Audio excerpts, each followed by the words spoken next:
Unit second salary income. હવે salary ઇન્કમમાં સમજોઈએ. Salary income એટલે શું? એમ્પ્લોયરની એમ્પ્લોયી પાસેથી જે સેલેરી રિસીવ થતી હોય એને ટેક્સેબલ કઈ રીતે કન્સિડર કરવામાં આવશે, કયા કયા રૂલના આધારે, કયા કયા પ્રોવિઝનના આધારે, તો એ સમ આપણે જોઈએ એટલે તમને ખ્યાલ આવી જશે. સમ નંબર ફર્સ્ટ, પ્રાથવી એમ્પ્લોયી છે ફાલ્કન કંપનીની અંદર. એની બેઝિક સેલેરી પર મંથની 60,000, પર મંથના 60 એટલે આને આપણે કન્વર્ટ કરવાના 12 મંથમાં. એન્યુઅલી સેલેરી કન્સિડર થાય તો એન્યુઅલ સેલેરી એની કેટલી થશે એ કન્સિડર કરવામાં આવશે. એના પછી ડીએનએસ અલાઉન્સ જેને કહેવાય મોંઘવારી ભથ્થું, એ સેલેરી જેટલી થાય એના કેટલા ટકા છે? 50%. ડીએનએસ અલાઉન્સ આપણે જોઈએ બેઝિક સેલેરી 60,000 પર મંથ હોય તો એને યરમાં કન્વર્ટ કરીએ તો મલ્ટીપ્લાય બાય 12 કરીએ એટલે 7,20,000, એની 50% ડીએનએસ અલાઉન્સીસ. પછી બોનસ કેટલું છે? 10%. બેઝિકના 10%, બેઝિક 720 વર્ષની થાય એના 10% બોનસ એટલે એ પણ ટેક્સેબલ થશે. પછી કીધેલું છે સિટી કમ્પેન્સેટરી અલાઉન્સીસ. આ બધા અલાઉન્સીસ ભથ્થા પગારદાર એમ્પ્લોયીને મળે એના બેઝ ઉપર કેલ્ક્યુલેટ કરવાનું થાય, એ છે 5%. પછી એજ્યુકેશનલ અલાઉન્સીસ. એજ્યુકેશનલ અલાઉન્સીસની અંદર તમને ક્વેશ્ચનની અંદર કીધેલું છે, ખાસ એમાં ધ્યાન રાખવાનું, આટલા અલાઉન્સીસ તો છે. પછી હવે પ્રોવિઝન આવશે. પ્રોવિઝનને આપણે કઈ રીતે કન્સિડર કરશું એ આપણે જોઈએ એટલે તમને ખ્યાલ આવી જશે વન બાય વન. જો આપણે કઈ રીતે આન્સરમાં લખવાનું, statement showing salary income of પ્રાપ્તિ previous year assessment year, basic salary, DNS allowances, bonus અને સિટી કમ્પેન્સેટરી. આટલું તો બેઝિક આપણે ઉપર જોયું એ જ રીતે. હવે એજ્યુકેશન અલાઉન્સીસ. હવે એજ્યુકેશન અલાઉન્સીસ એટલે શું અને કેટલું થશે? તો એમાં ક્વેશ્ચનની અંદર જે પૂછેલું છે, સૌથી પહેલાં એજ્યુકેશન અલાઉન્સીસ કોને મળે? એજ્યુકેશનલ અલાઉન્સીસ એમ્પ્લોયીને મળે એના ચાઇલ્ડ માટે, અને એ પ્રોવિઝન છે કીધેલું છે 200 પર મંથ પર ચાઇલ્ડ. એને કેટલું અલાઉન્સીસ મળે છે? 200 પર મંથ, એક મહિનાના 200 તો વર્ષના કેટલા થયા? 2400. અને એને ચાઇલ્ડ કેટલા છે? 3. તો ટોટલ અલાઉન્સીસ એને કેટલું મળે? 7,200. આટલું અલાઉન્સીસ કંપનીવાળા એને આપે છે, પણ ટેક્સેબલ કેટલું થશે? તો એની પ્રોવિઝન છે. તો એમાં ખાસ યાદ રાખવાનું, એક ચિલ્ડ્રનનું 100 રૂપીસ એજ્યુકેશનલ અલાઉન્સીસ મળે. આ લોમાં કીધેલું છે, ઇન્કમટેક્સ લોની અંદર એક ચિલ્ડ્રન માટે 100 એ બાદ પાત્ર થાય, બાકીનું બધું જે મળતું હોય એ ટેક્સેબલ થાય. તો 100 સુધી ચાલે. અને વર્ષનું કેટલું થાય? તો કે 1200 રૂપિયા. કેટલા ચિલ્ડ્રન સુધી અલાઉડ છે? તો કે 2 ચિલ્ડ્રન સુધી. તો ટોટલ કેટલું થાય? 2400. જો અહીંયા કીધેલું છે 2400. એનો મતલબ શું થયું? આટલું અલાઉન્સીસ કંપની પાસેથી મળે છે, આટલું કાયદો તમને બાદ આપે છે, છૂટ આપે છે. તો ફાઇનલ નેટ કેટલી અમાઉન્ટ થાય? એ ટેક્સેબલ એટલે કરપાત્ર થાય, એને આપણે કન્સિડર કરવાની થશે. રિપીટ કરું છું, per month 100 rupees for 2 children is allowed as a deduction. 2 બાળકોનું 100 રૂપિયા પર મંથનું, એટલે ઓમ જોઈએ તો 2 બાળકો માટે 2400 રૂપિયા અલાઉન્સીસ ફિક્સ છે, એ બાદ થાય.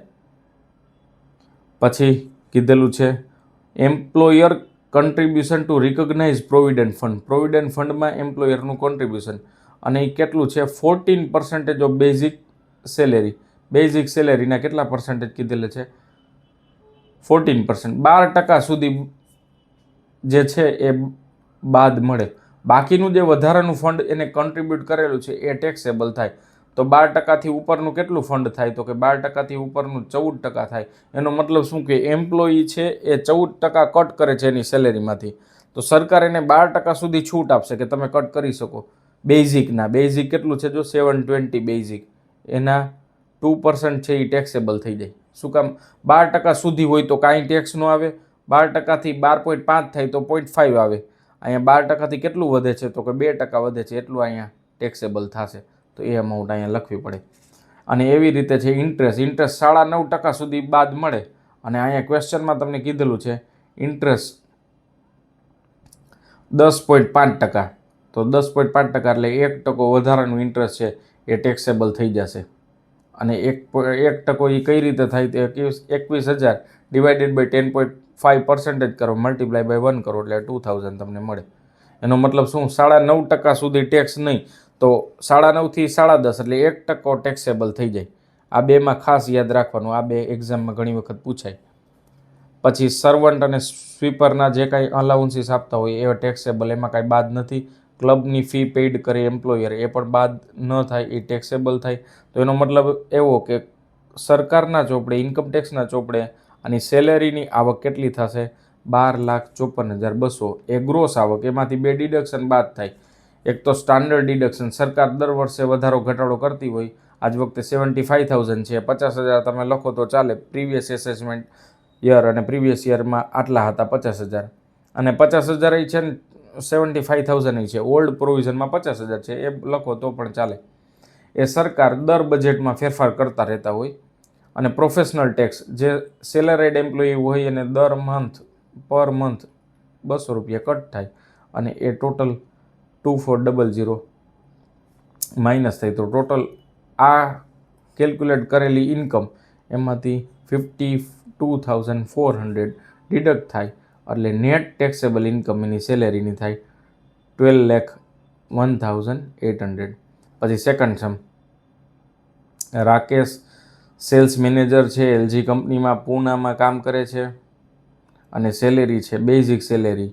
બેઝિક છે, ડીએનએસ અલાઉન્સીસ કીધેલું છે, કમિશન કીધેલું છે, એચઆરએ કીધેલું છે. એચઆરએ જો ખાસ એચઆરએની પ્રોવિઝન ઘણી વખત પૂછાય છે. સેક્શન 1013A એચઆરએની પ્રોવિઝન છે. હાઉસ રેન્ટ અલાઉન્સીસ કઈ રીતે ડિડક્ટ થશે એની પ્રોવિઝન શું છે, એની કેલ્ક્યુલેશન અને એની વર્કિંગ નોટ આવશે. અને પછી બીજા અલાઉન્સીસ આપેલા છે. ખાસ યાદ રાખવાનું, આ બધા અલાઉન્સીસ હોય એ બધા અલાઉન્સીસમાં જેટલા અમાઉન્ટ સ્પેન્ડ કરવામાં આવે એ માઇનસ કરશું. તો એનું કેલ્ક્યુલેશન આપણે ઝડપથી જોઈએ. તો સૌથી પહેલાં છે basic salary, as it is આપેલી છે ક્વેશ્ચનમાં 4,20,000 એ ટેક્સેબલ થશે. પછી ડીએનએસ અલાઉન્સીસ એ 42,000 આપેલા છે, એ પણ ટેક્સેબલ. કમિશન 1,75,000 એ પણ ટેક્સેબલ. પછી એચઆરએ, આની વર્કિંગ નોટ કરવી પડે, અને આ ઇમ્પોર્ટન્ટ છે, આપણે લાસ્ટમાં જોઈએ આ કઈ રીતે 10,200 આવે. પછી ટ્રાન્સપોર્ટ અલાઉન્સીસ એ ડાયરેક્ટ બધું ટેક્સેબલ. પછી ટ્રાવેલ અલાઉન્સ, ટ્રાવેલ અલાઉન્સમાં જો ખાસ આપણે ધ્યાનમાં લેવાનું કે ટ્રાવેલ અલાઉન્સ 1200 મળે છે. કેટલી ટ્રીપ માટે? 5 ટ્રીપ માટે. પણ એને એકચ્યુઅલ અમાઉન્ટ કેટલી સ્પેન્ડ કરેલી છે, એકચ્યુઅલ કેટલી સ્પેન્ડ કરી, એને એમ્પ્લોયર પાસેથી મળ્યા હતા આટલા અને ખર્ચ આટલો કર્યો. તો એનો મતલબ એવો કે વધારાના કેટલા એને મળેલા છે? 200. અને કેટલી ટ્રીપ લાગી? 5, એટલે 1,000 ટેક્સેબલ થશે. એમાં ખાસ ધ્યાન રાખવાનું. Tour daily allowances 250 per day, અને યરની અંદર 60 ડેઝની ટૂર અલાઉડ હોય તો એને કુલ કેટલા મળશે અમાઉન્ટ? એમાંથી એકચ્યુઅલ જેટલી અમાઉન્ટ સ્પેન્ડ કરવામાં આવી માઇનસ કરો એટલે બાકીની ટેક્સેબલ.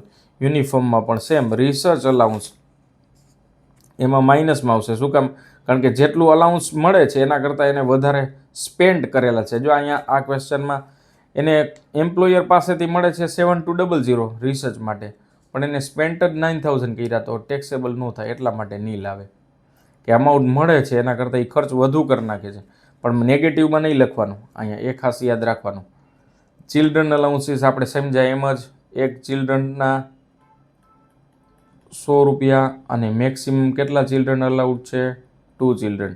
અને આની વર્કિંગ કરો એટલે 2,400 ચિલ્ડ્રનના તમારે કન્સિડર કરવામાં આવશે. અને એન્ટરટેનમેન્ટ અલાઉન્સ એ પણ ટેક્સેબલ થઈ જાય. એ બધું કેલ્ક્યુલેટ કરો એટલે તમને ટોટલ ગ્રોસ સેલેરી મળે, અને એના બેઝ ઉપર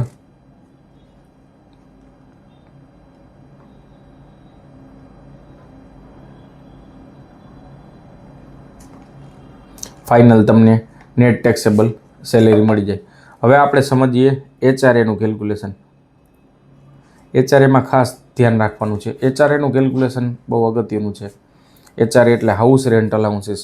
એમાં 3 પ્રોવિઝન છે કે જેટલું એકચ્યુઅલ એચઆરએ મળતું હોય, એકચ્યુઅલ એચઆરએ મળે છે 60,000, એમાંથી બાદ થાય. સરકાર એમ કહે છે કે 3 તમને પ્રોવિઝન આપીએ છીએ, 3 વસ્તુમાંથી જે ઓછી હોય એ તમને બાદ પાત્ર મળશે. એ 3 પ્રોવિઝન કઈ તો કીધેલું છે, first rent paid in excess of 10% of salary. એટલે સર શું? રેન્ટ કેટલું પેડ કરે છે? તો કે 8000 રેન્ટ પેડ કરે છે એવું ક્વેશ્ચનમાં જો કીધેલું છે. એકચ્યુઅલ રેન્ટ પેડ કેટલું?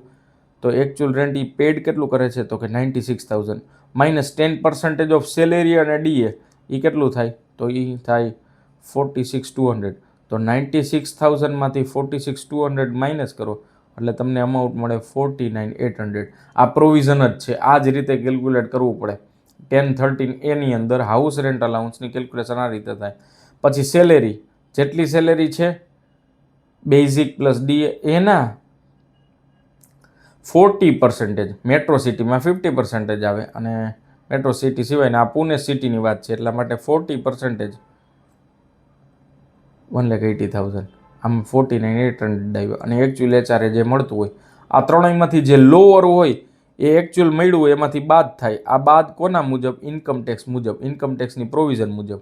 આ ત્રણેયમાંથી લોઅર જે થાય એ બાદ કરો એટલે નેટ કરપાત્ર એટલે ટેક્સેબલ કેટલું થાય? 10,200. તો આ રીતે પછી સ્ટાન્ડર્ડ ડિડક્શન માઇનસ કરો એટલે તમને ટેક્સેબલ સેલેરી, નેટ સેલેરી મળે. તો આ રીતે બંને સમ કેલ્ક્યુલેટ કરી નાખજો. બે સમ ઇમ્પોર્ટન્ટ છે. તમે ઇઝીલી સેલેરીને સમ કેલ્ક્યુલેટ કરીને કરશો તો કરી શકશો. Thank you. Thanks a lot.